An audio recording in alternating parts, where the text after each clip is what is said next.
Inside this envelope contains some of the most important pieces of my story. In fact, they're so important they are part of a chapter that has shaped my story forever because it still is a part of me to this day. Back in 2004, at the age of 10, I got really sick. Went to the doctors. They tried to figure out what was going on.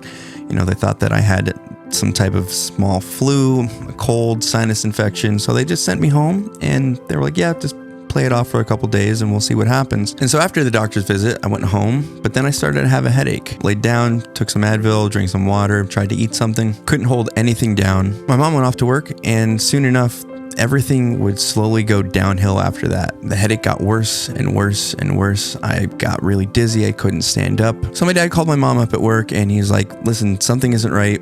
Mikey is not okay. So she said, okay, I'm going to call the doctor and see what he says. So she called him and he was like, well, maybe you should take him to the hospital to get checked, just to play it safe. Soon enough, my mom called my dad back and said, we're going to the hospital. After that, we went and picked up my mom and then we went to the emergency room. But what was once thought to be a sinus infection or a minor cold was actually something that turned out to be way worse. Turns out I had a massive arachnoid cyst that was in the place of where my temporal lobe of my brain was. It was filling up with spinal fluid and it was so large it was the size of a small grapefruit.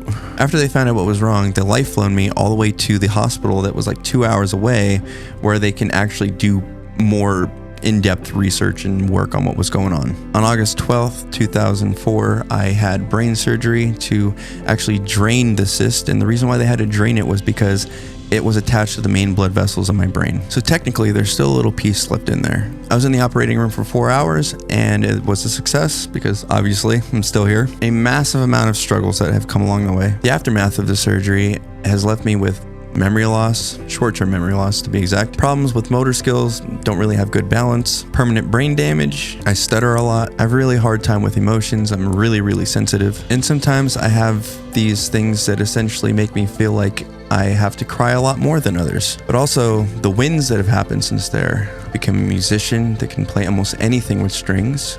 I'm an ultra marathon runner. I've hiked massive amounts of miles within the Adirondacks, the Catskills. I'm on my way to writing a book. I'm a photographer and filmmaker, of course, and there's so much more left in store. The next time that you feel that you have something that holds you back, don't let it hold you back.